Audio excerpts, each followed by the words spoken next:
Halo semuanya, hari ini kami akan menjelaskan tentang perekonomian Indonesia dalam era globalisasi. Sebelumnya, perkenalkan nama saya Fania Utami dan rekan saya Theo Audi Regan dari Universitas Katolik Musi Caritas kelas SA 401. Sebelum kita mengetahui lebih dalam tentang perekonomian Indonesia, saya akan menjelaskan terlebih dahulu tentang globalisasi ekonomi.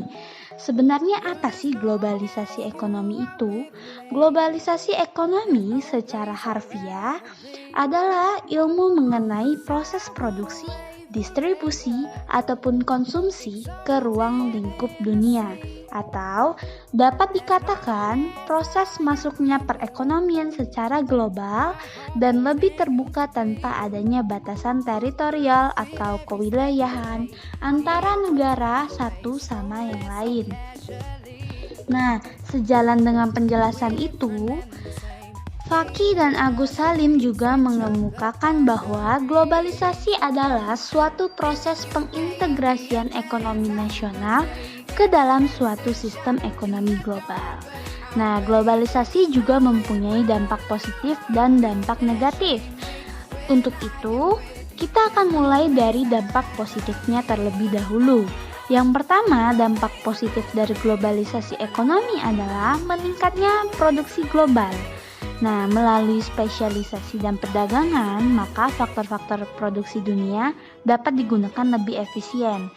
Output dunia kian bertambah dan masyarakat akan mendapatkan keuntungan dalam bentuk pendapatan yang meningkat, yang pada gilirannya dapat berakibat pada meningkatnya pembelanjaan dan tabungan. Yang kedua adalah meningkatnya kemakmuran pada suatu negara. Lalu yang ketiga adalah meluasnya pasar produk domestik. Perdagangan luar negeri yang lebih bebas memungkinkan setiap negara mendapatkan pasar jauh lebih luas dibanding pasar dalam negeri. Yang keempat adalah memperoleh lebih banyak modal serta tingkat teknologi yang lebih baik. Kenapa?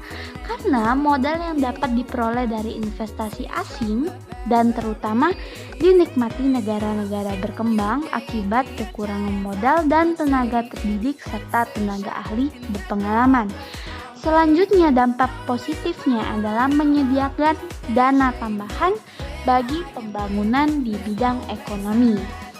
Lanjut, kita ke dampak negatif dari globalisasi ekonomi. Dampak negatif yang pertama adalah menghambat pertumbuhan di sektor industri. Kenapa? Karena globalisasi menyebabkan negara-negara berkembang yang tidak bisa lagi memakai tarif tinggi untuk memproteksi industri yang baru berkembang. Sehingga perdagangan luar negeri yang cukup bebas menimbulkan hambatan bagi negara-negara berkembang dalam memajukan sektor industri. Lalu yang kedua adalah memperburuk neraca pembayaran. Globalisasi ekonomi cenderung menaikkan barang-barang impor. Sebaliknya, jika suatu negara tidak mampu bersaing, maka ekspor tidak akan berkembang. Kondisi ini dapat memperburuk neraca pembayaran. Selanjutnya adalah sektor keuangan semakin tidak stabil. Kenapa? Arus investasi atau portofolio yang semakin besar menjadi salah satu efek dari globalisasi. Investasi dalam hal ini terutama meliputi partisipasi dana dari luar negeri ke pasar saham. Di saat pasar saham mengalami peningkatan, dana ini akan mengalir masuk. Namun neraca pembayaran bertambah baik dan nilai uang akan bertambah baik. Dan sebaliknya, di saat harga-harga saham menurun, dana dalam negeri akan mengalir ke luar negeri. Neraca pembayaran cenderung memakin buruk serta nilai mata uang dalam negeri merosot. Ketidakstabilan di sektor keuangan inilah dapat menimbulkan efek buruk kepada kestabilan kegiatan ekonomi secara keseluruhan. Nah, yang terakhir adalah memperburuk prospek pertumbuhan ekonomi jangka panjang. Kenapa? Apabila hal-hal yang dinyatakan berlaku dalam suatu negara, maka dalam jangka pendek pertumbuhan ekonominya menjadi tidak stabil. Dalam jangka panjang, pertumbuhan yang seperti ini akan mengurangi lajunya pertumbuhan ekonomi. Pendapatan nasional dan kesempatan kerja akan semakin lambat, pertumbuhan dan masalah pengangguran tidak dapat diatasi atau malah semakin memburuk. Hai teman-teman, Kali ini saya akan menjelaskan tentang perwujudan nyata terjadinya globalisasi ekonomi. Yang pertama itu ada globalisasi produksi. Dalam hal ini, perusahaan berproduksi di berbagai negara dengan tujuan agar biaya produksi jadi lebih rendah. Upaya ini dilakukan baik karena rendahnya upah buruh, tarif biaya masuk rumah, infrastruktur memadai, ataupun karena adanya iklim usaha. Yang kedua itu ada globalisasi pembiayaan. Perusahaan global dalam hal ini mempunyai akses untuk mendapatkan pinjaman atau melakukan kegiatan investasi baik dalam bentuk portofolio maupun langsung di seluruh negara. Yang ketiga ada globalisasi tenaga kerja. Hadirnya tenaga kerja asing adalah gejala terjadinya globalisasi di bidang tenaga kerja. Perusahaan global dalam kondisi ini akan mampu memanfaatkan tenaga kerja dari seluruh dunia sesuai tingkatannya. Misalnya, penggunaan staf profesional dari tenaga kerja yang sudah memiliki pengalaman internasional. Yang keempat ada globalisasi jaringan informasi. Bentuk jaringan informasi dapat dilihat pada masyarakat suatu negara, di mana dengan mudah dan cepat mendapatkan informasi dari berbagai negara di dunia dengan majunya teknologi, di antaranya melalui radio, TV, media cetak, dan lain-lain. Yang kelima ada globalisasi perdagangan.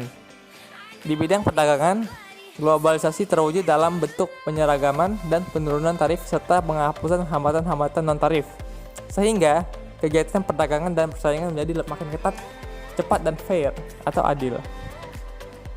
Lalu bagaimana globalisasi berpengaruh terhadap perekonomian Indonesia?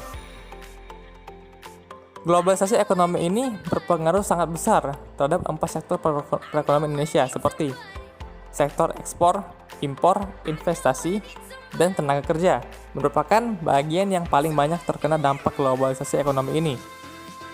Bentuk pengaruh pun bisa terlihat dari dampak positif ataupun negatif yang telah dibahas sebelumnya. Selain itu, globalisasi dapat mengubah pola perilaku pelaku ekonomi dalam proses produksi di satu pihak.